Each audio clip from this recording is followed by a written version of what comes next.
Agradecer a todos los que están conectados en este momento por esperarnos con estos pequeños problemas técnicos que tuvimos y por continuar con estas charlas de patrimonio de Texcoco. En este momento estamos todavía con el tema de Texcotzinco, más que nada tratando de que el tema del daño que hubo en Caño Quebrado no quede en el olvido, que no se apague como un tema que causa primero mucha polémica y después ya todo el mundo se olvida de él. Creo que es algo que no tenemos que permitir, el continuar olvidando a nuestro patrimonio. Y bueno, ahorita por los problemas técnicos que tuvimos, pues no podemos ver a la doctora María Teresa, pero está aquí con nosotros. Las cosas mágicas de la tecnología. Nosotros estamos aquí en Texcoco, ella está en este momento en la península de Yucatán, en Mérida, ¿verdad? Así es, en Mérida, Yucatán. Sí, y para nosotros es un gusto tenerla en esta plática.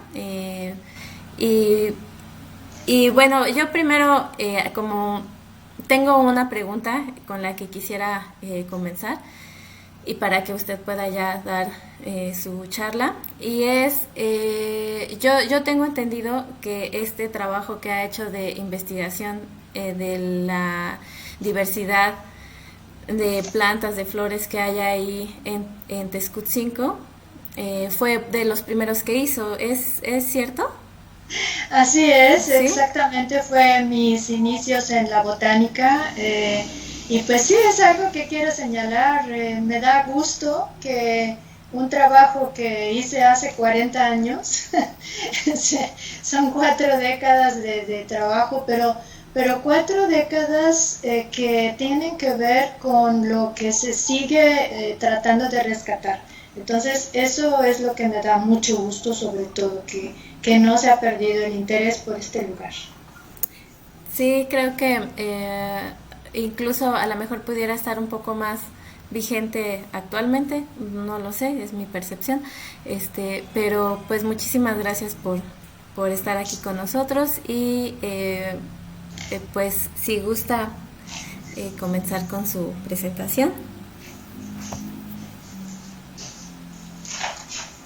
Claro que sí, muchas gracias y muchas gracias por la invitación a la red del Nodo 56. Me parece muy importante el trabajo que hacen, precisamente para rescatar estos valores del municipio. Y bueno, pues hablaremos en esta ocasión de uno de los íconos que distinguen al municipio de Texcoco, y es Texcotzinco precisamente. Desde mi visión biológica y ecológica, pues quiero resaltar la parte de la personalidad de Nezahualcóyotl como rey, como persona, que fue realmente pues el que inició esta idea de este lugar, hacerlo especial, pero también es el mismo personaje que nos tiene hoy reunidos aquí. Sigue siendo parte del patrimonio cultural de Texcoco. Entonces, bueno, lo que les quiero presentar es de dónde salió la motivación de estos trabajos en Texcotzinco. Después, inevitablemente tenemos que hablar de esas cualidades personales de Nezahualcóyotl que tiene que ver con lo que hizo en Texcotzinco.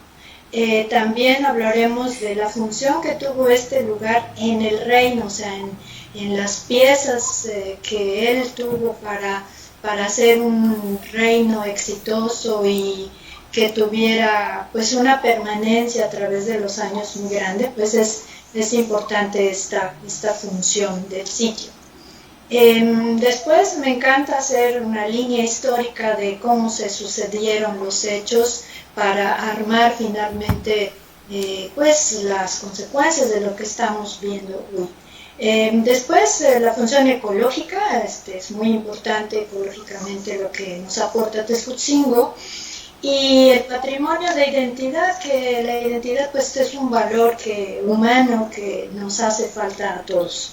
Y finalmente, bueno, hay algunas propuestas para su manejo sustentable. Entonces, Pues de las motivaciones, pues lo que estamos viviendo es parte de la degradación ambiental que ha sucedido ya pues desde siempre por puro manejo de recursos, pero se acrecentó con la llegada de los españoles y que tuvieron pues poco miramiento para los recursos naturales. Ellos usaron, vieron la abundancia, usaron mucho y bueno, ellos traían sus propios valores también, entonces llevaron y trajeron flora y fauna, entonces eso fue importante para los cambios ambientales que se dieron en el Valle de México.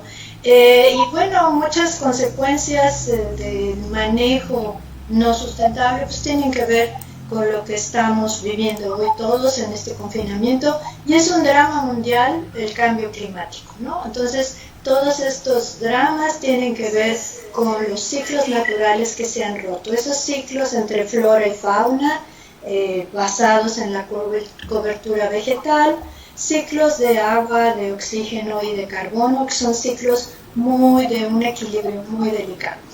Otra motivación es, bueno, México como país megadiverso, que ocupamos el 5º lugar en número de especies biológicas, y que para muchos tenemos, perdón, el 10% de la biodiversidad vegetal del planeta. En el caso de México, pues tenemos alrededor, poco más de 25.000 especies, y de la mitad de ellas, un poco más, se considera que son endémicas, es decir, que están en México y en ninguna otra parte del planeta. Eso incluye una responsabilidad de nosotros como ciudadanos, ¿no?, de este país. La legislación es otra motivación, porque áreas naturales protegidas ha sido muy compleja la legislación y siempre entonces hay oportunidad de mejoras. Por otro lado, la educación ambiental, que es educación extraescolar, pues no ha sido bien establecida, no existen programas gubernamentales y tampoco se ha visto muy bien, como digamos, bien valorado todo el bienestar comunitario que se puede lograr a través de la educación ambiental. Y finalmente, bueno, pues hay muchos sitios históricos en México, son sitios pequeños en donde el INAH nunca se ha dado abasto en estar atendiendo, monitoreando o simplemente cuidando estos restos arqueológicos, pero entonces la propuesta es sumar el valor cultural, el valor histórico y el valor biológico. Mi punto de vista es que es mucho más fácil imaginar la vida del día a día de quienes estaban en estos restos arqueológicos cuando estaban en auge, cuando uno ve los elementos naturales que lo rodearon, ¿no? Entonces esa parte es muy importante. Bueno, y bueno, como comentamos a partir de la pregunta de Marisol, pues son trabajos publicados, lo que hemos hecho, hubo un listado florístico a partir de estas 372 especies, pues se me ocurrió dibujar 300 de ellas para hacer una guía popular, es decir, accesible a cualquier persona que visitara el cerro. La idea después del trabajo siguiente fue un proyecto para conservar, pero conservar manteniendo los servicios que da el cerro, pues por tradición a través de muchas generaciones, ¿no? La gente sube, conoce, hace recreación y es muy, muy importante su función en esto del paseo al aire libre. Después, bueno, hubo publicaciones en una revista de ciencia botánica, hubo una presentación en un simposio internacional, se presentó la propuesta de que fuera un jardín botánico arqueológico o una reserva biocultural. Tuvo muy buena recepción en ese simposio internacional, pero no hubo más. La guía ilustrada la publicó la UNAM, fui invitada por el Colegio de Posgraduados en varias ocasiones. Después vino mi retoño, una querida alumna, Marina Hernández, que se interesó por continuar y trabajó con el Cerro Metecat, el cerro al lado, que completó con 240 especies más. Y bueno, finalmente pues retomamos todo esto para hablar de Texcoatzingo en una revista inglesa especializada en jardines históricos.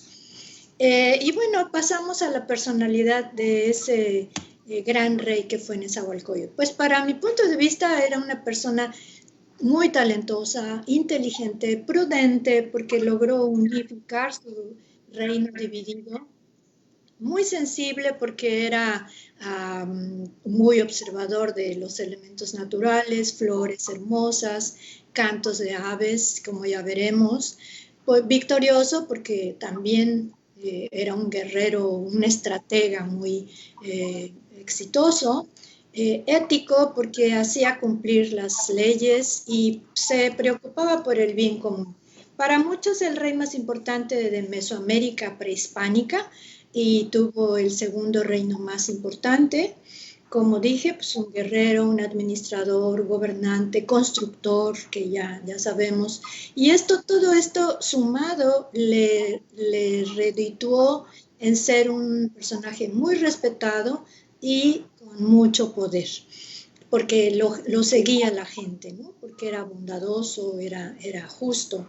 Y de sus logros destaca que tuvo una estructura legal que mantuvo una paz social durante los 40 años que tuvo el reinado. Fomentó las instituciones culturales, escuelas y consejos superiores. El cuidado de la lengua era reconocido por varios historiadores, y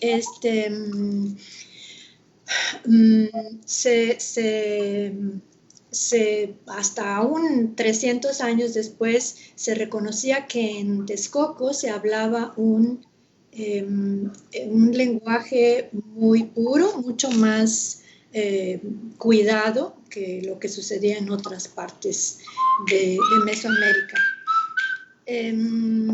Las colecciones vivas de flora y fauna pues fue lo que fomentó.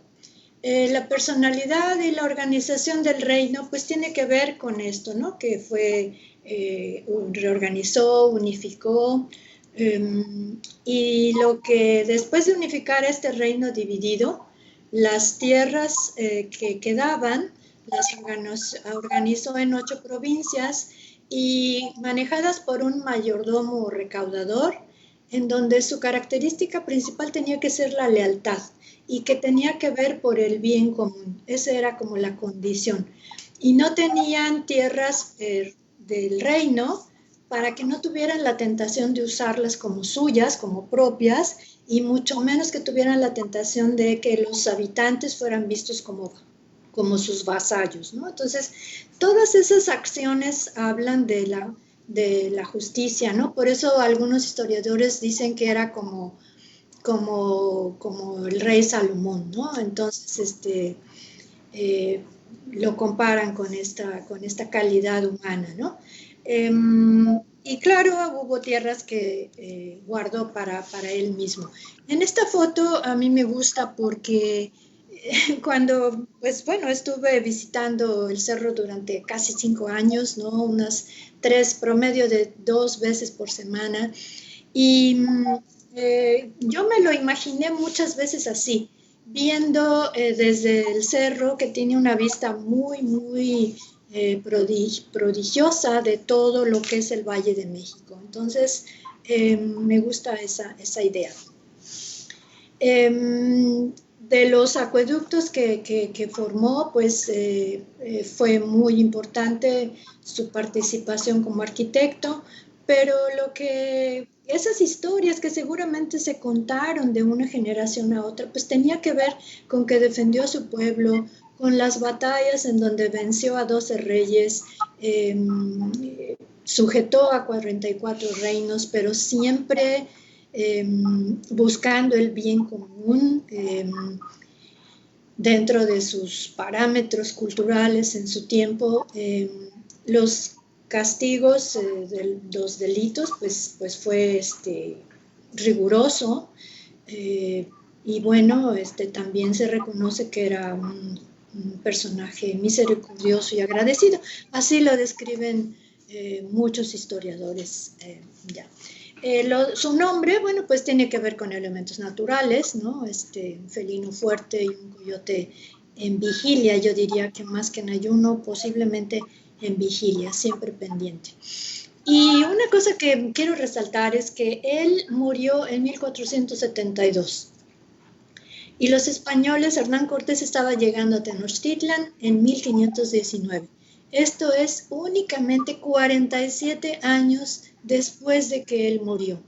Significa que en esos tiempos había personas que tenían 10 o 5 o 7 o 15 años cuando Nezahualcóyotl murió. Muchos lo conocieron en persona, o muchos, la mayoría, habrán escuchado historias de sus padres, de sus abuelos, de todo lo que él logró en el reino, el auge, el apogeo y todas las obras que hizo. Entonces, 47 años, pues no es nada. Pasó muy directamente a los españoles todas las hazañas y todos los logros de este gran personaje, ¿no?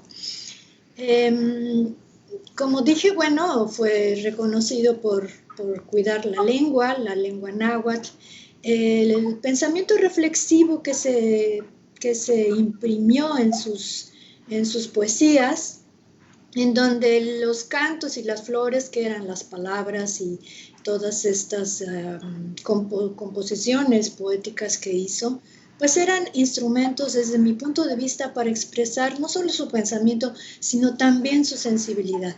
Tenía que ver con observaciones que él hacía directamente de los elementos naturales.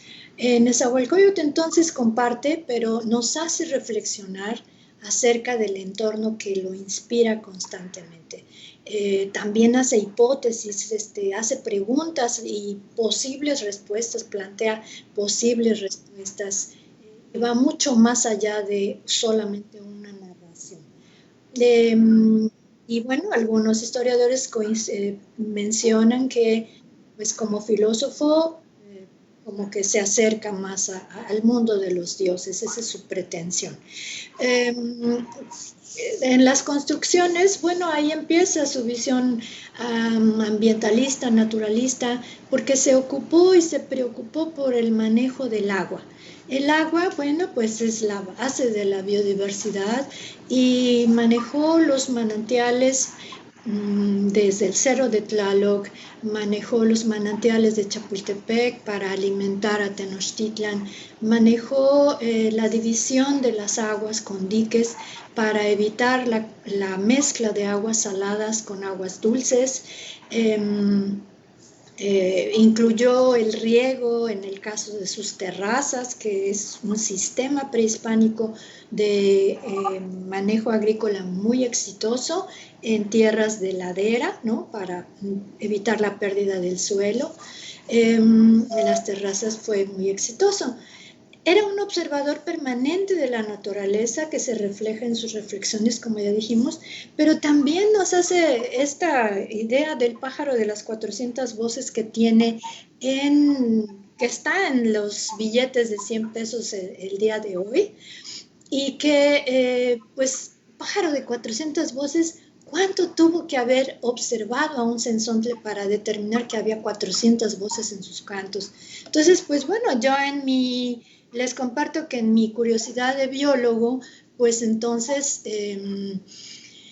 me puse algún día a contar los cantos de un sensontle y conté 14 cantos diferentes. Entonces, quizás era una alegoría de decir que eran 400 voces, pero no importa, realmente un sensontle es un pájaro muy, muy, muy, pues que atrapa los oídos, y yo se los quiero compartir. Tengo alguna grabación de unos segundos.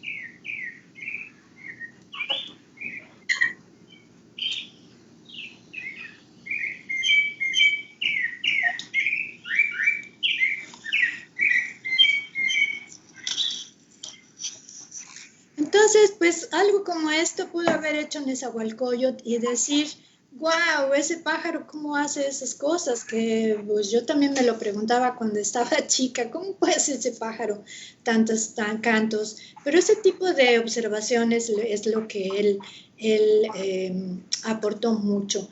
Y esto decir, el enervante aroma de las flores, cuando uno sube a Tezcutzingo, lo atrapa los colores, la diversidad de plantas, formas, tamaños, aromas. Hay alguna en particular que cuando uno sube, uno quiere voltear a ver de dónde viene ese gran aroma y es una leguminosa que florece en el verano. Entonces, Tezcutzingo atrapa todos los sentidos. Eso es lo que a mí me parece que les puedo compartir más.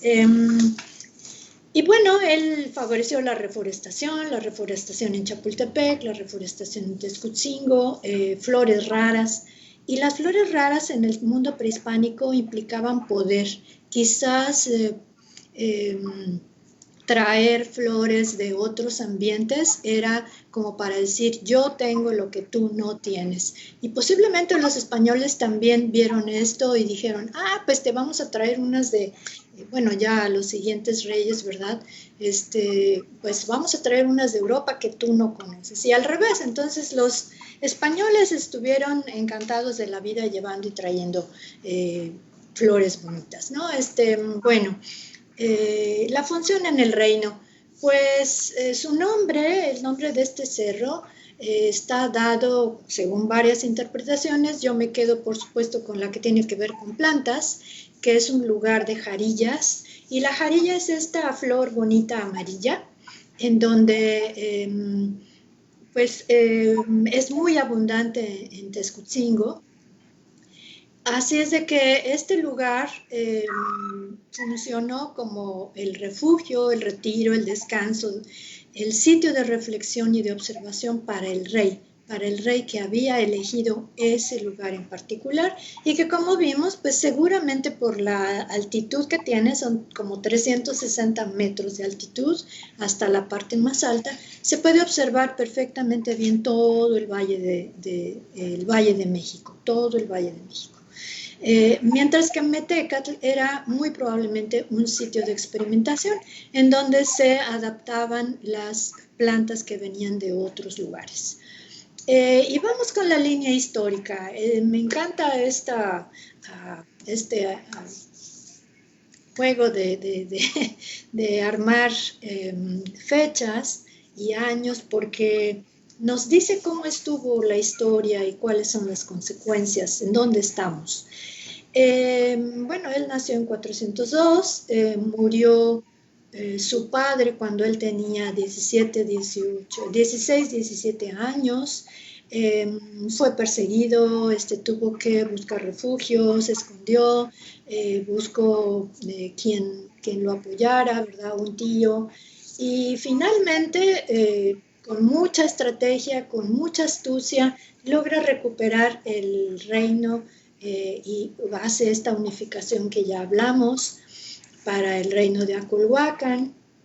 Le costó unos años reorganizar, pero finalmente lo logró con el acuerdo de todos, y muere en 472, como digo, solo 47 años después llegan los españoles. Entonces se conoce todas estas historias de este gran personaje, todas sus obras. Y bueno, hasta que viene el malo de la historia, que es Fray Juan de Zumárraga, como ya sabemos, y que hace una destrucción masiva, totalmente insensible, con la idea de borrar todo apego, todo valor cultural, ¿no? Entonces, años después viene Francisco Hernández, enfocado en las plantas medicinales, encuentra una gran riqueza. Por cierto, en Tezcutzingo el 40% de las especies que están allí son de uso medicinal. Después viene Fernando de Alba Ixtlilxóchitl, que es bisnieto de Nezahualcóyotl, y que él se encarga mucho de rescatar ya de manera escrita, de narraciones detalladas, de todo lo que seguramente sus abuelos le contaron y de todas las evidencias que él conoció, posiblemente de lo que dejó Fray Juan de Zumárraga, pero se dedicó a retomar mucho de la historia y rearmar la imagen y la personalidad que finalmente pues era descendiente directo de este gran personaje, ¿no? Y Francisco Javier Clavijero toma con muy buena intención todas estas historias y se dedica a ver con más detalle cuáles son los restos que quedaron de estas construcciones que hizo y lo describe muy bien. Entonces, es Clavijero el que le da otra vez un poco ese valor cultural, ese valor histórico. Y bueno, hasta 1925 viene Otón de Mendizábal, en donde hace el redescubrimiento de esas ruinas que parecía que estaban como perdidas y hace una descripción detallada muy importante. A partir de ahí, bueno, viene después los trabajos de antropología e historia y se retoma un poco. Pero en la parte botánica es hasta 1978 más o menos que profesores del Colegio de Posgraduados empiezan a ver toda este verdor que surge en el cerro en el verano y se quedan muy sorprendidos. Así es que empiezan los estudios y por ahí entro yo en la historia y se sigue retomando periódicamente. Después vino la doctora Bauer, también del colegio, y la maestra Alejandrina Ruiz Bello, que estuvo también retomando mucho de la idea de rescatar este lugar que pues es icónico para Tezcutzingó. Pero ¿en qué momento estamos hoy? Bueno, independiente de la discontinuidad que representó la llegada de los españoles y la desvalorización que obligaron a los habitantes del centro de México, una desvalorización de lo nativo, independiente de todo esto, hoy a 450 o 500 años de saqueo y mal uso, yo hago a todos esta pregunta y me la hago yo misma. ¿Será que ha habido 500 años de mal uso de todas las maravillas que hizo Nezahualcóyotl en 40 años? Entonces es así como increíble que no hayamos podido a estas alturas retomar y pues consolidar un rescate que permita poner otra vez el lugar que le corresponde. Viene la independencia y bueno, pues eso también hizo como ruido, había muchos intereses diferentes a rescatar la parte histórica, pero bueno, estamos a tiempo, ¿no? Parece que estaríamos a tiempo. Y bueno, enfocándonos en la función ecológica, bueno, básicamente pues es un reservorio importante de biodiversidad. ¿Por qué? Por varias razones. Una de ellas es su ubicación. Entre la zona de montaña del Cerro de Tlaloc y entre la planicie del Valle de México está Tezcutzingó, en donde puede recibir semillas y especies, por ejemplo, de aves, de ambos ambientes. Entonces recibe de la montaña y del Valle de México. Esa ubicación es como ecológicamente estratégica, así lo podríamos decir. Es hábitat de flora importante. Está esta bonita especie, Sprakelia, que tiene que ver con que es muy vistosa cuando está. Florece más o menos en mayo y es preciosa, pero es como solitaria, entonces si no tiene flor no se puede distinguir mucho, no implica ningún respeto si no tiene flor, pero es una flor muy, muy, muy llamativa.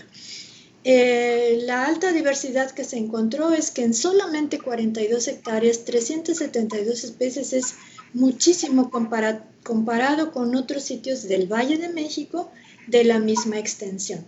Metecatl tiene 274 especies, pero también tiene el área de terrazas.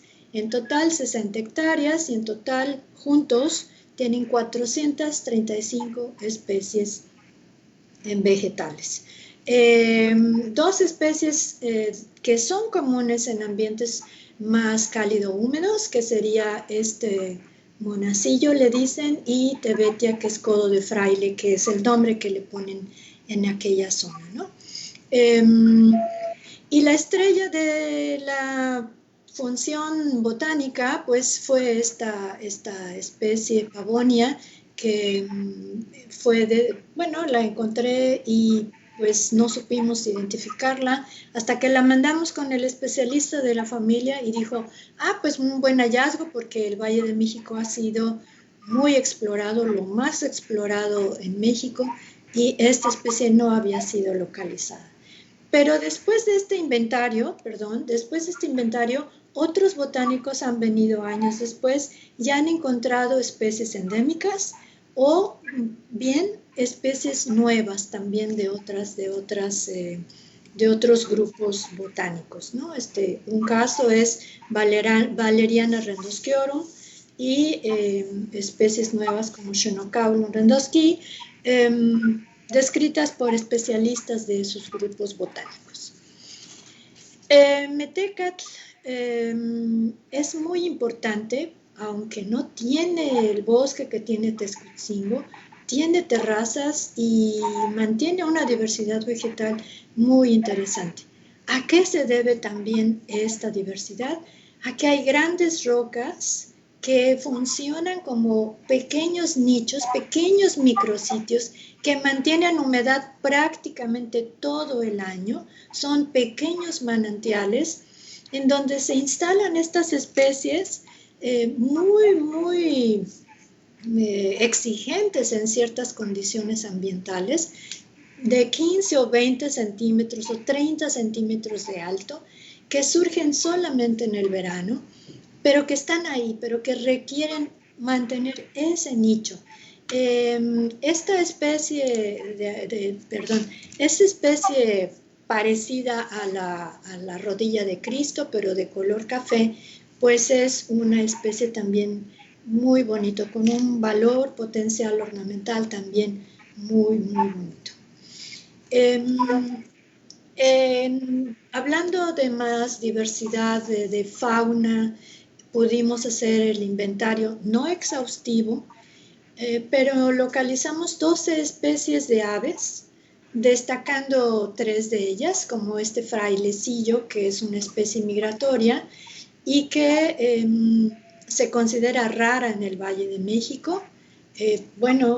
Hace años que vimos ese inventario, entonces esperamos que frailecilla siga visitando Texcoatzingo. Un halcón que es también una especie muy poco común en el Valle de México y que requiere lugares así, apartados, serenos y con vista en alto, ¿no?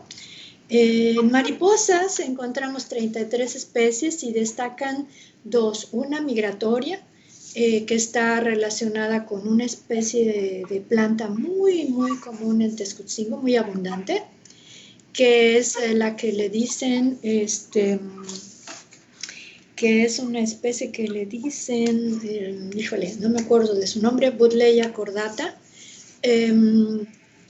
Hay mamíferos, hay tlacuaches, mapaches, ardillas, conejos, hurones, que posiblemente los que visitan con cierta frecuencia habrán encontrado algunos de ellos. Hubo especies de roedores.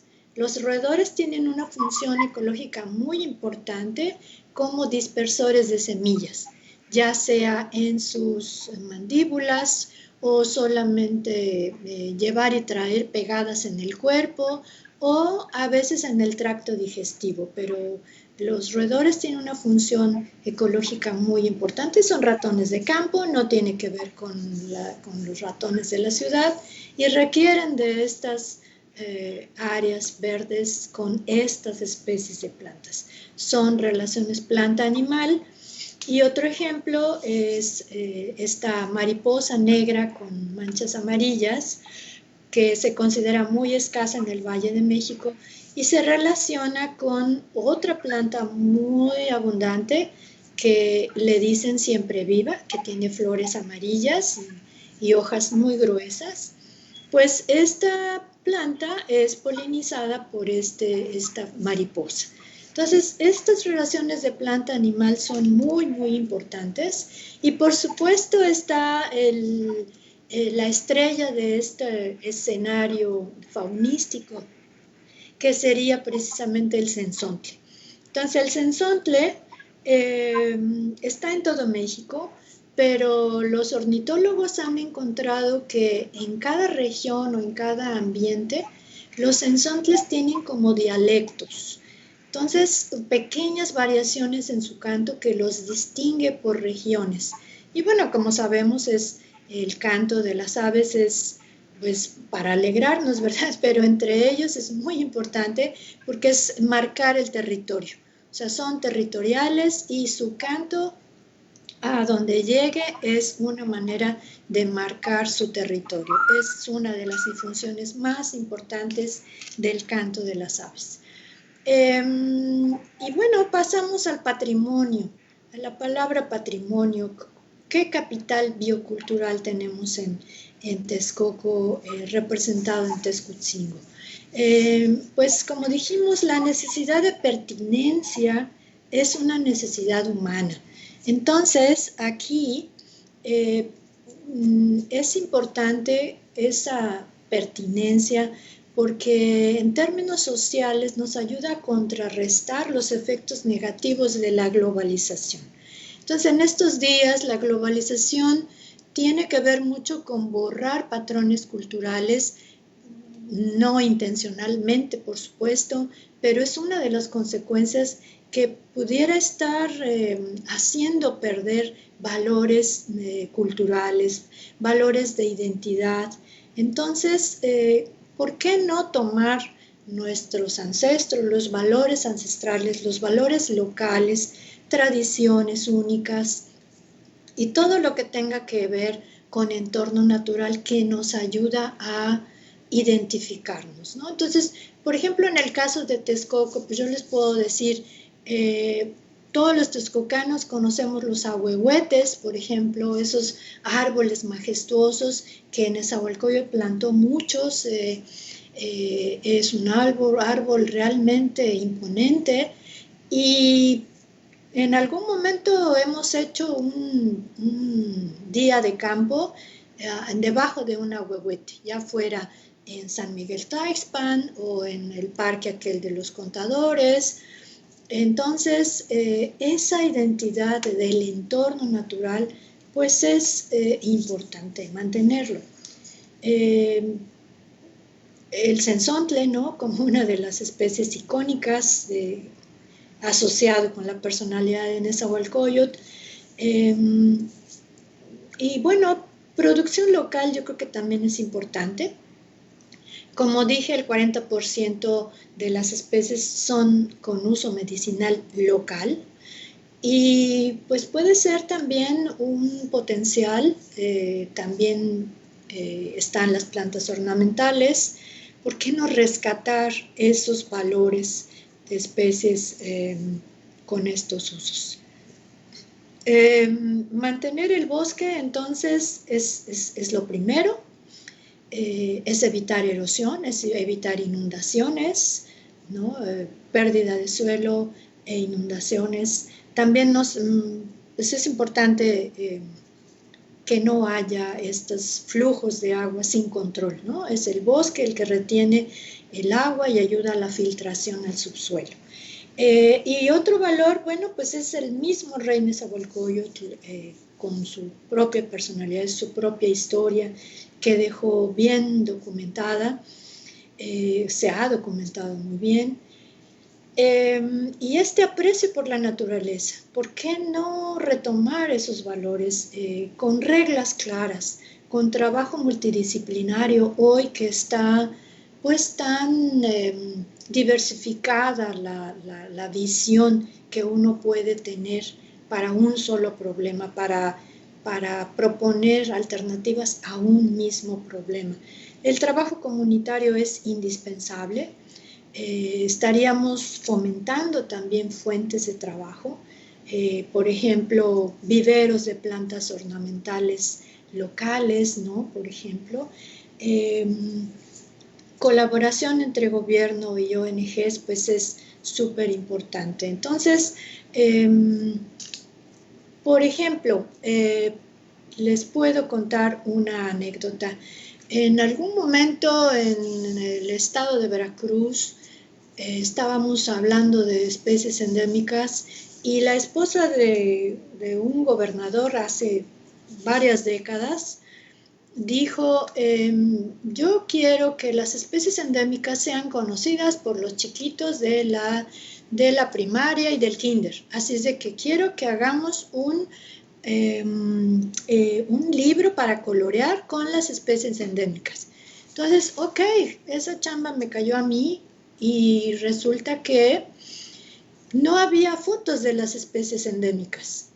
Entonces, ¿a quién le pregunto? Entonces ya pregunté, oye, compañero, ¿tú conoces esta planta? No, pues no, híjole, bueno, conseguí algunas. Pero después dije, bueno, igual y Google nos saca de este problema, a ver qué dice Google, alguna foto de...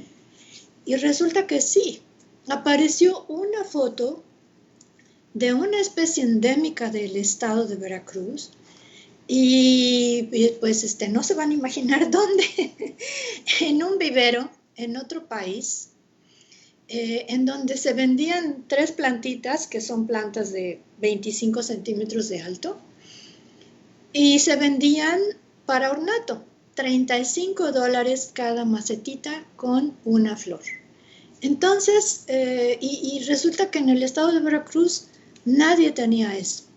Muy pocos la conocían. Entonces, no podemos esperar que vengan de afuera a proponernos fuentes de trabajo, trabajo comunitario o trabajo multidisciplinario. Eso tendría que surgir del mismo interés de la comunidad, solamente conciliando intereses. Entonces, el potencial de manejo sustentable que pues ya sumando todas esas experiencias, se puede ver en Texcocingo. El manejo sustentable empieza con el manejo del agua, que ya vimos que Nezahualcóyotl lo hizo muy bien, pero lo primero es el aprecio por el agua. Nadie cuida lo que no conoce. Entonces, una buena administración del recurso es indispensable. El cuidado de las leyes y normas de uso es poner llaves, poner candados, a dónde sí, a dónde no, por qué. Y finalmente hacer una infraestructura que abone a la calidad de vida. Como tenía Nezahualcóyotl, porque era un bello lugar en Texcocingo, pues porque hizo estanques, hizo fuentes en donde, como dicen las descripciones, la caída del agua regaba, dispersaba para regar las flores que ellos mismos habían plantado. Les quiero contar un ejemplo exitoso de manejo y aprecio del agua que también sucedió en el estado de Veracruz, el Cerro de las Culebras. Es una tarea que también me cayó a mí y que pues me encantó porque me recordó a Texcocingo, un cerro también de 40 hectáreas, que tiene un aprecio local y que está rodeado por urbanización, está en medio del municipio, de la cabecera municipal. Y pues, ¿qué vamos a hacer? Hay que rescatar, hay que hacer una restauración ecológica porque se estaba perdiendo esta cobertura arbórea. Y hubo varias acciones. Una muy importante fue que se creó un fideicomiso por parte del gobierno del estado y la CONAFOR para hacer un pago de servicios ambientales. Los propietarios que tuvieran pocas o muchas hectáreas alrededor del municipio, que este municipio es como una cazuela, esta cabecera municipal, entonces todo lo que es las partes altas donde tuvieran bosque, ellos recibirían pago por servicios ambientales. ¿Cómo iba a salir ese dinero? Bueno, hicieron el cobro de $1 en cada recibo de agua de todas las casas y comercios del municipio. Cada medidor de agua iba a pagar 1 peso cada mes para pago de servicios ambientales. Y con eso al final del año se hacía el monitoreo y mapeo de bosque y quien tuviera 1 hectárea de bosque iban a recibir en esos días 1,000 pesos por hectárea. Entonces la gente estaba muy feliz, los propietarios estaban muy felices porque estaban recibiendo un dinero por no hacer nada con su bosque, por tener el bosque. Y esto es lo que se llama en economía el valor del no uso. Estamos produciendo oxígeno, estamos captando agua para el municipio. Y bueno, y los que pagamos 1 peso en el recibo de agua, pues nadie se quejó, era 1 peso al mes. Si pagaba 12 o 15 pesos, pues 16 pesos no era ninguna diferencia. Entonces, y sí había un beneficio muy grande para el municipio. Y aquí, en términos de captación de agua, en esa zona llueven poco menos de 2,000 milímetros al año. El cerro tiene 40 hectáreas y esto calculamos que capta alrededor de 627,000 metros cúbicos de agua al año. Se hizo una restauración ecológica, un programa relativamente sencillo, se colectó semillas, se germinaron como 15,000 semillas y crecimos 6,000 arbolitos de 11 especies nativas que después se llevaron para reforestar el sitio. Fue un trabajo muy exitoso. Y entonces, si lo trasladamos esa idea a Texcoatzingo y a Metecatl, juntos, si el Cerro de las Culebras, como les dije, con 40 hectáreas, con 1,960 milímetros de precipitación anual, se capturan 627,000 metros cúbicos al año. Texcoatzingo más Metecatl tenemos 100 hectáreas. Entonces, si allí llueve 700 milímetros al año, tendríamos una captación anual de 700,000 metros cúbicos de agua al año. Esto implica tener una zona forestada, una zona en donde se mantenga la cobertura vegetal. Esto es un potencial muy importante, que no un valor, una aportación ambiental y al bienestar común que no se ha visto en Texcoatzingo. Como patrimonio mundial, sí fue propuesto patrimonio mundial en el año 2000, pero no ha sido consolidado. Fue propuesto por varios investigadores que propusieron 6 sitios y 6 sitios de importancia para Mesoamérica, importancia mundial, y uno de ellos es Texcoatzingo. Ya está esa propuesta en algún lado, desde el año 2000. Bueno, para lograr mucho de esto se requiere un documento, un ordenamiento ecológico y un plan de manejo. Lo que se propuso en aquellos días cuando se hizo la primera propuesta de manejo sustentable, de conservar usando, pues que las zonas más altas fueran como santuario, intocable, solamente para mantener flora y fauna. Después viene una zona central en donde puede tener acceso visitantes pues para hacer caminata o incluso para hacer bicicleta de montaña en las partes bajas, pero en las partes bajas también el uso intensivo. Ahí es en donde pues se ha dado de alguna manera, pero eso habría que reglamentarlo para que sea sustentable, que no se sobrepase, por ejemplo, la capacidad de mantener sanamente los desechos sólidos, los contaminantes. Entonces, todo eso habría que reglamentarlo y hacer un buen manejo para mantener a largo plazo, ¿no? Entonces, jardines de especies nativas puede haber en todos los pequeños rincones, en todas las zonas de uso intensivo o de visitantes, ¿no? Hay municipios que reglamentan que en sus nuevas construcciones haya únicamente especies nativas, ¿no? Entonces, eso abona al mantenimiento de la biodiversidad. Eso es muy importante.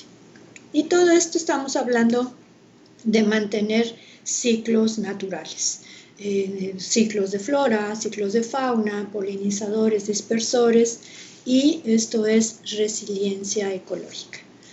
Las directrices que se habían propuesto para estos planes de manejo en Texcoco, pues yo propuse 3 directrices, una que sería prioritariamente conservación, apoyado mucho con la educación ambiental, un programa sólido y constante, continuo de educación ambiental, y por supuesto con un apoyo importante de todo lo que fuera investigación.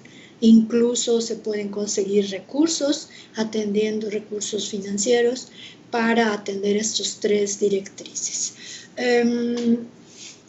Bueno, una cosa que abona a esta idea, pues es el comercial que les voy a hacer, que es la guía que se publicó por la UNAM en 1993 y que es una guía popular con 300 dibujos muy sencillos, organizados por color de flor, aunque los dibujos son en blanco y negro, vienen organizados por color de flor. Entonces la gente que está caminando en Texcoco puede tener esta guía en su mano y ver, esta flor que es de color morada, ¿qué pasa con esta flor? Bueno, entonces busco en las flores moradas y la vista de la flor es muy distintiva. Eso fue lo que se intentó en los dibujos, que se dibujara la imagen distintiva de cada especie. Y entonces las personas pueden saber su nombre científico, su nombre común, a qué familia botánica pertenecen y sus características generales, su tamaño, la época en la que florece, etc. Es una guía muy sencilla. Y bueno, una reserva ecológica o biocultural o un jardín ecológico-cultural, ¿cómo le querríamos llamar? Bueno, me dio mucho gusto saber que en el 2001 se decretó como reserva, eso está muy bien. Sin embargo, hay que le falta rescatar el concepto original, porque no era malo el concepto que tenía Nezahualcóyotl, en donde ir y dejarse atrapar en todos los sentidos, el sentido del olfato, con el aroma de las flores, la vista con los colores, con toda esta diversidad de formas, de tamaños, o el oído con todas estas aves que cantan allí. Era parte de la recreación y de la resiliencia personal que tenía Nezahualcóyotl seguramente, y es un valor hedónico. Entonces, eso es lo que se puede rescatar, se puede sumar a todos estos valores. Y sobre eso, pues ya sería bueno encontrarle el concepto. Jardín ecológico-cultural o reserva biocultural, en fin, ¿no? Ya sería cosa de tomar acuerdos entre quienes puedan tomar las decisiones. Por supuesto, implica la participación de los residentes de la Minca, de San Miguel Tlaixpan, del municipio, del estado también, por supuesto, del Instituto Nacional de Antropología e Historia, y involucrar el contexto internacional para ponerlo en valor, para hacerlo visible a partir de los valores culturales, biológicos y servicios ambientales que pudiera estar aportando este importante lugar. También estaríamos conectándonos con mucho de la preocupación nacional y mundial, y pues como municipio Texcoco puede aportar muchísimo. No se ha consolidado esa aportación basada en este valor de Texcoco o en estos múltiples valores que tiene Texcoco. Estaríamos abonando al a la propuesta mundial de Piensa Global y Actúa Local. Estaremos aportando soluciones locales para que las nuevas generaciones tomen esta conciencia, esta responsabilidad de cuidar valores locales, tanto biológicos como culturales, y aportando a estas soluciones a estos problemas de carácter mundial, como sería el cambio climático. Entonces, las palabras que me gustaría señalar y que hay que recordar desde mi punto de vista sería biodiversidad. Esto es, todas las especies nativas son importantes, tanto de flora como de fauna. Es esta relación,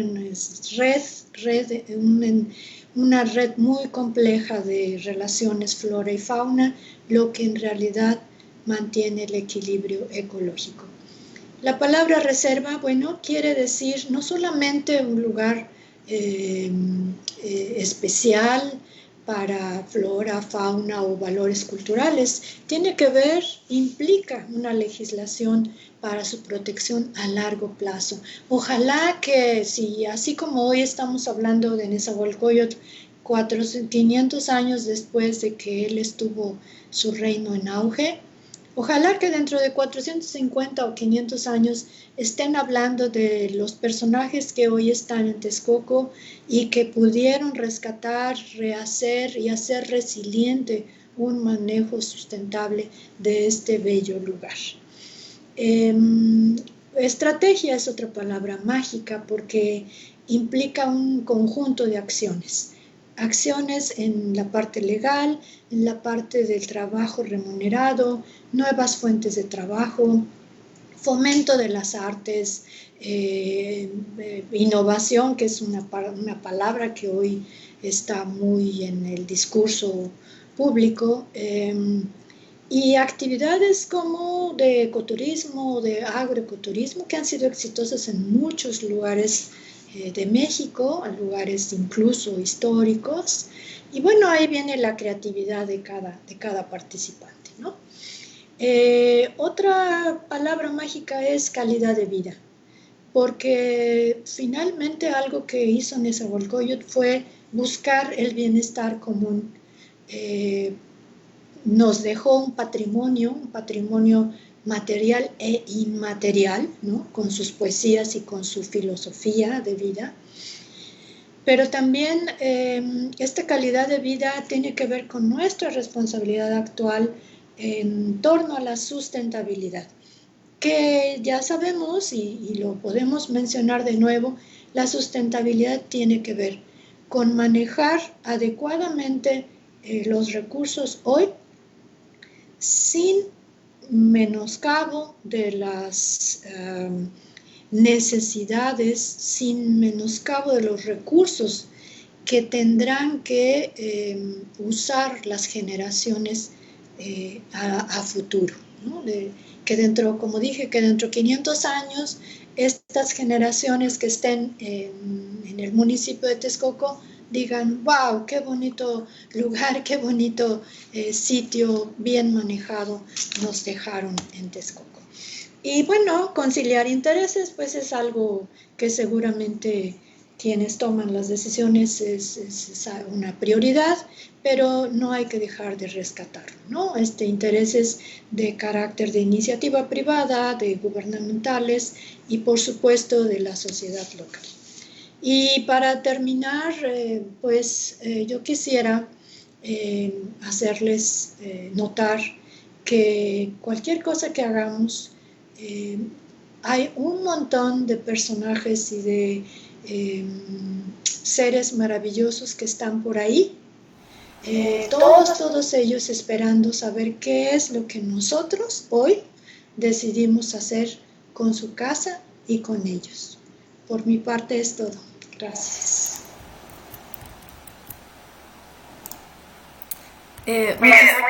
Ay, me escucho muy fuerte. Muchísimas gracias. maestra, bueno, doctora más bien, por su exposición. Si hay preguntas, pues... A ver, permítame.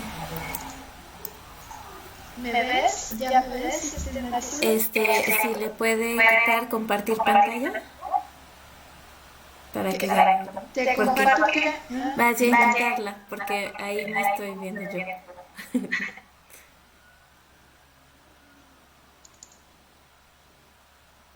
Bueno, mientras veo por aquí los comentarios. ¿Ahí me ves?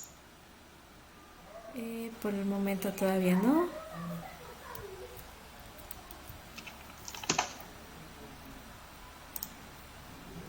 Más bien me veo yo.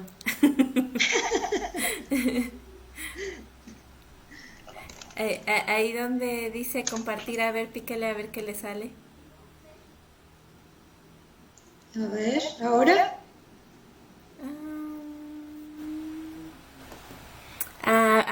Sí, bueno, ya la veo un poquito más. Realmente me veo más yo.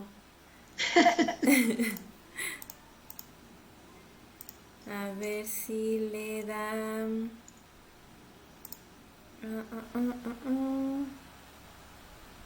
No, pues creo que...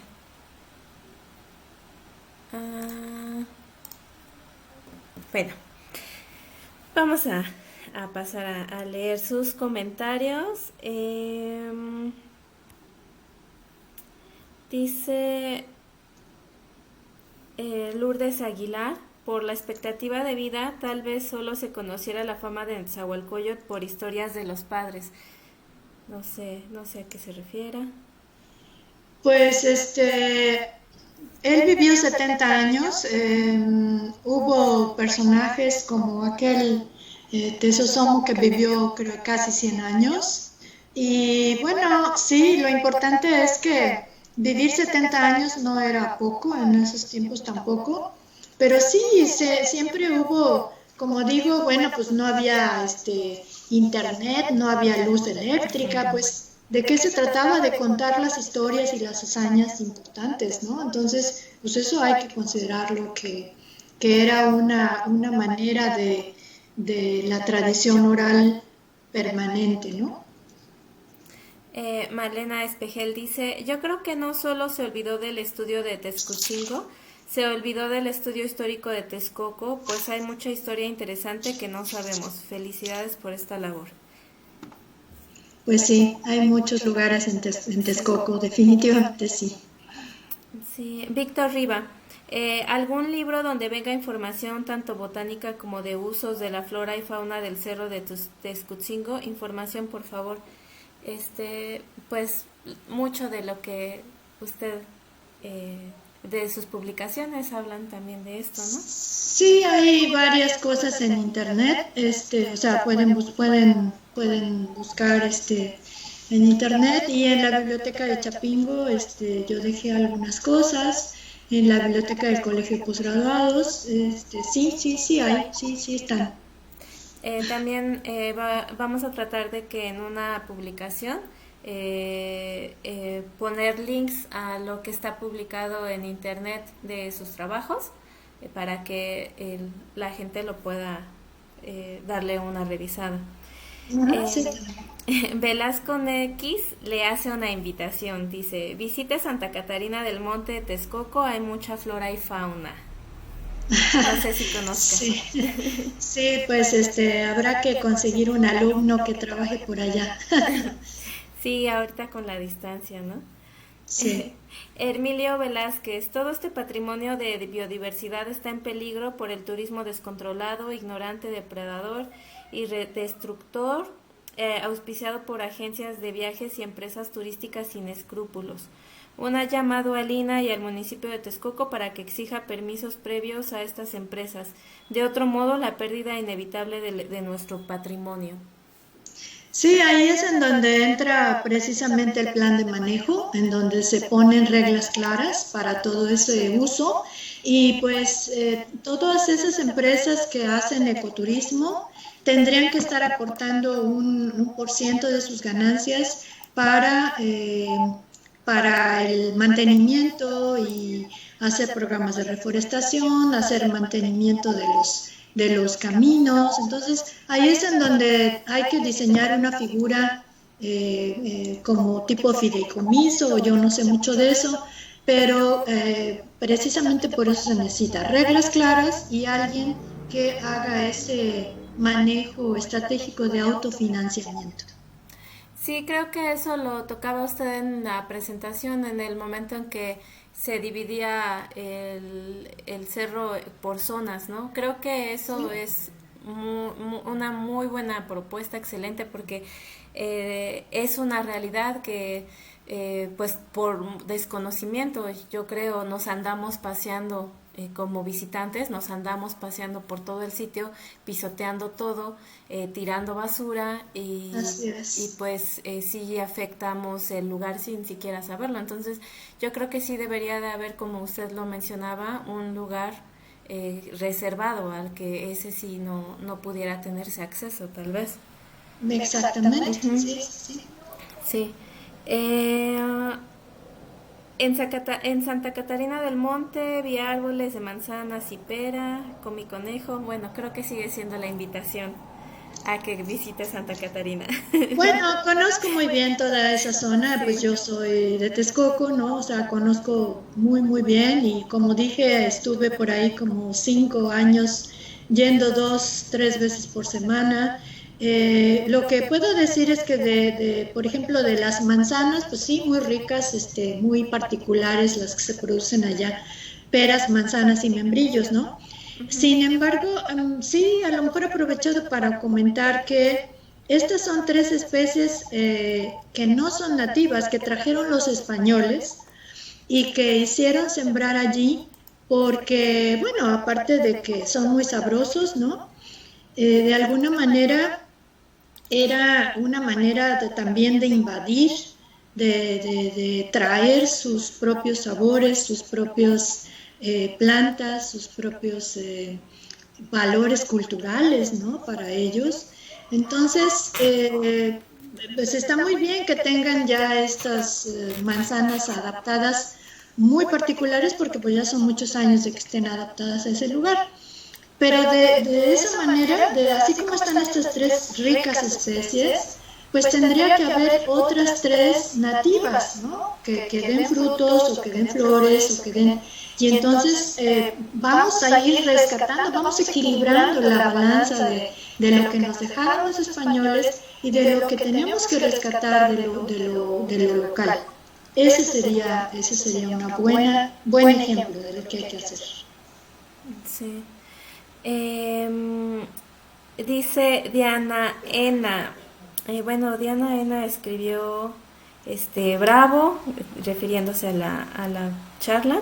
Genial, yo la quiero, yo entiendo, porque lo escribió en el momento en que estaba mencionando de la guía ilustrada, que quiere la guía ilustrada, entonces también vamos a tratar de ponerla en una publicación con sus trabajos, porque a mí también se me hizo muy interesante esta propuesta que decía de ir paseando, ir buscando las especies. Se me hace increíble, no se me hubiera ocurrido, pero es muy bueno. Sí, y esa guía se publicó en 1993, pero como lo publicó la UNAM, pues la UNAM tiene como esa distribución, digamos, muy académica, restringida. Sin embargo, se puede seguramente por internet pedir, no sé cómo esté la disponibilidad, no sé si existe en PDF, por ejemplo, pero es la UNAM la que la tiene. Y bueno, sí, definitivamente. Mi papá, por cierto, que bueno, estuvo en la Casa de la Cultura de Texcoco mucho tiempo, trató de promoverla, pero tampoco hubo una conexión. Ahí se necesita un acuerdo del municipio con la UNAM para que les mande cierta cantidad de libros periódicamente y que el municipio las tenga disponibles para, a través de ustedes, quizás a través de alguien que tome esa tarea y que las tenga disponibles para quien quiera comprarla, ¿no? Pero sí, la verdad es muy buena, es muy sencilla y esa fue la intención. Me parece que sí está, no sé si completa digital, pero sí bueno, yo al menos sí la pude consultar por internet, entonces voy a tratar de buscarla para compartirla. Ok. Ujú. Y Diana Ena vuelve a decir, exacto, el reto sería alquilar, rescatar y proponer todas esas alternativas para conservar todo el patrimonio material e inmaterial de Texcoco.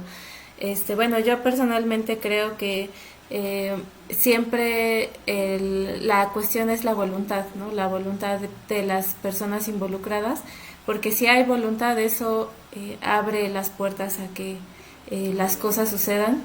Y bueno, es mi percepción, no sé usted qué piensa. Sí, definitivamente es algo que distinguió a Nezahualcóyotl, ¿no? Entonces, esa voluntad política, finalmente él como dirigente, él como que sintió esa responsabilidad, por eso se, ¿cómo digo?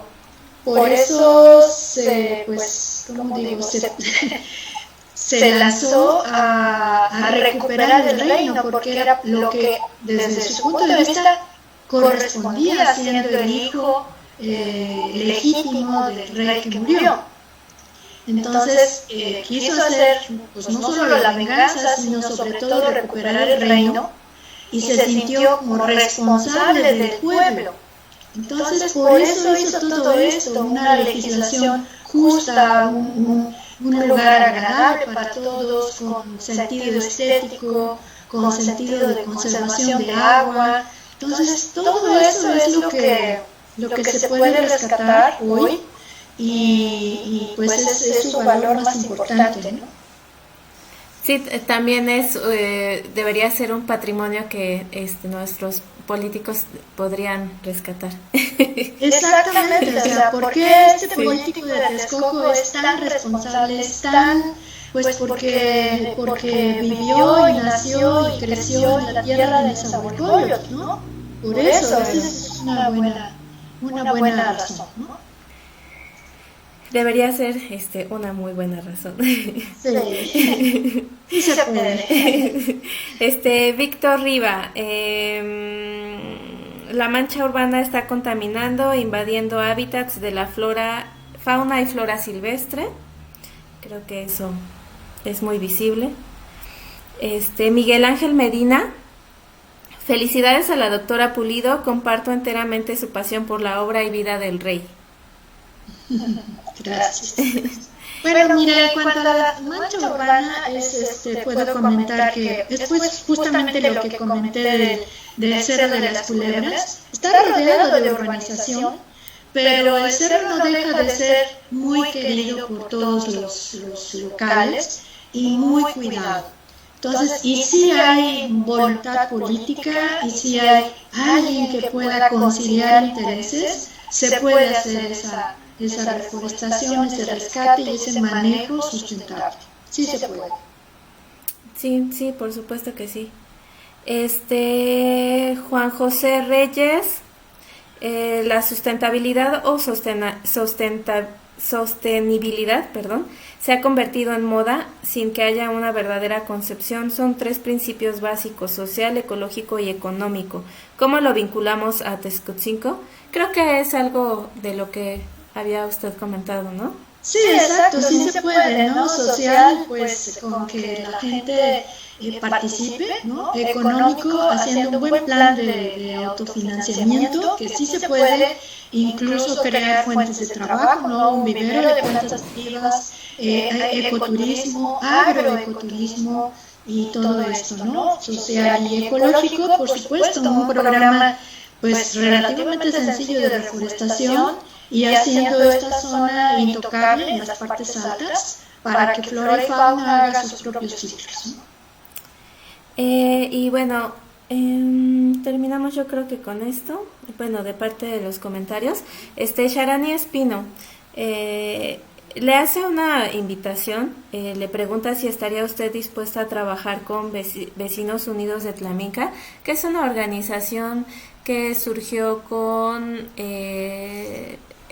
las minas que están debajo precisamente del Texcoco, que le comentaba la otra vez, después fueron convertidas en tiro de los materiales que sacaban del aeropuerto. Dice, estaría dispuesta a trabajar con Vecinos Unidos de Tlaminca para implementar las propuestas y avanzar, supongo pues en la cuestión técnica, ¿no?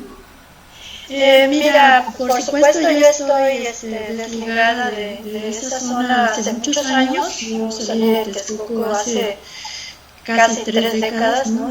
Y con mucho gusto en lo que pueda opinarles, pero si hay una participación podría ser a través de ti, algún punto de vista que yo pueda darles con mucho gusto. Okay.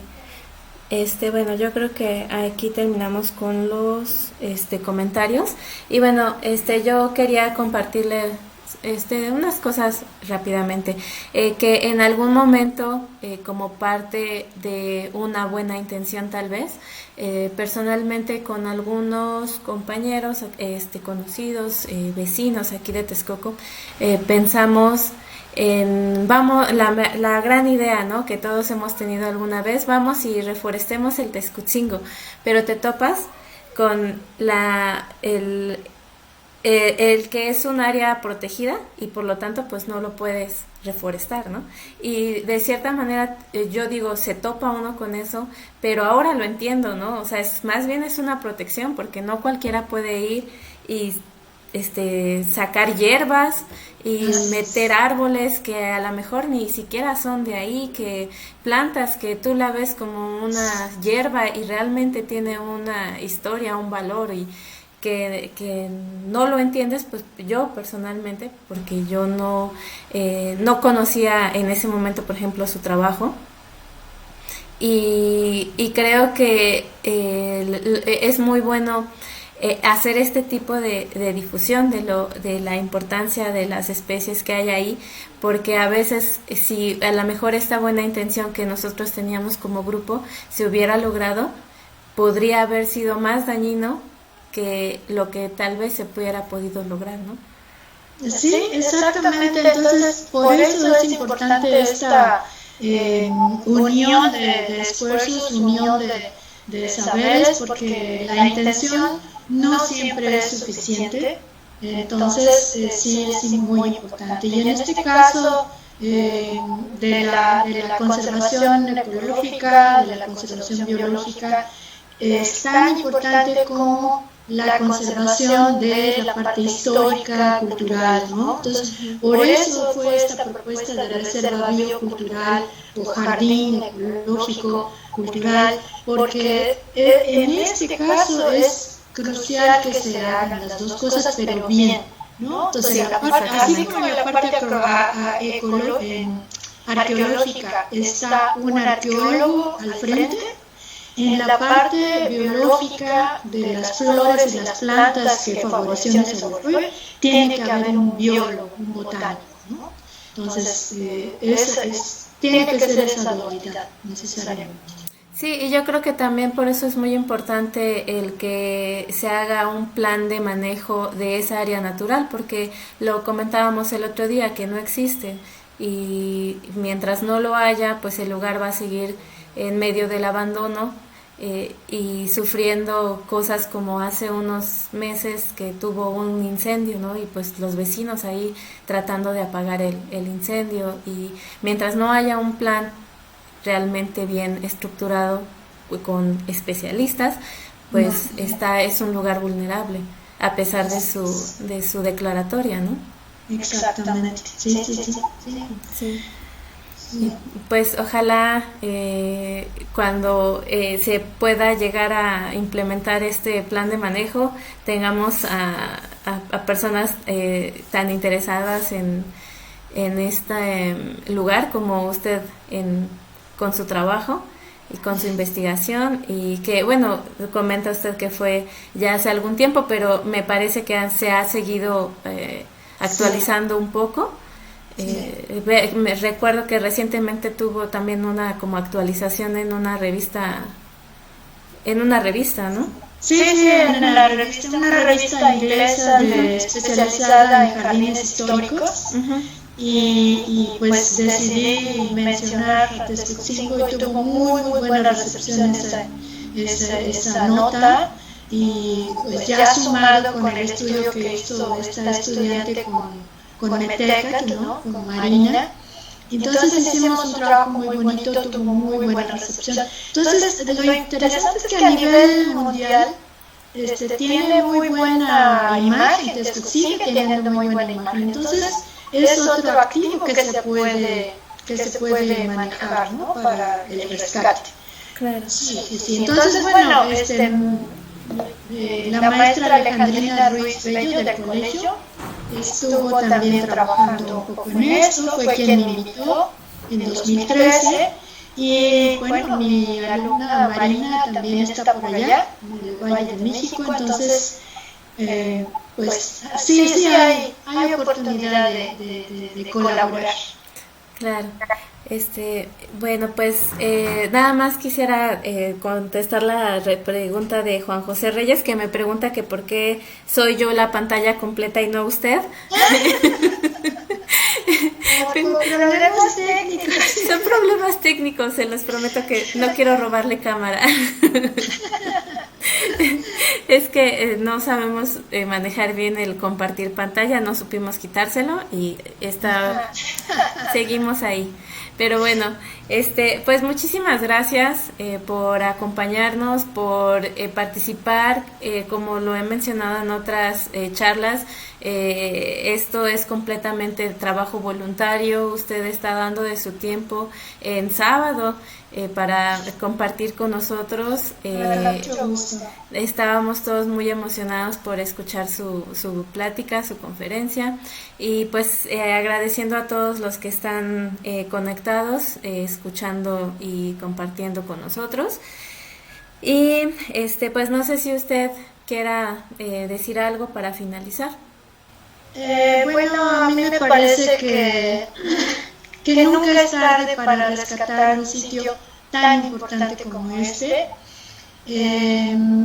Yo siento que este es un buen momento para, como que ya hay suficientes datos, suficientes intereses pensando en el rescate, suficientes disciplinas interesadas. Y hay suficientes fuentes de recursos para financiamiento en un momento dado. La UNESCO, con esto del patrimonio material, por ejemplo, como municipio, pues seguramente puede hacer una convocatoria. Ustedes como ONGs pueden también hacer una muy importante presencia para coordinar las acciones. Y yo creo que nunca es tarde. Como dije, pues si ya pasaron 450 años de medio abandono, pues entonces pues ojalá que dentro de 450 años nos puedan recordar de lo bueno que se haga hoy, sumando intereses, conciliando intereses para un lugar agradable y sustentable. Eso es. Muchísimas gracias por la invitación.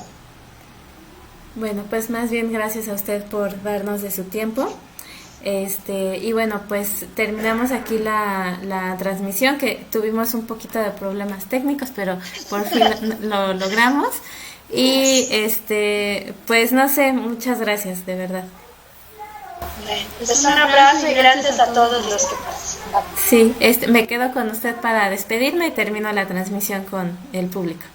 Ok, gracias.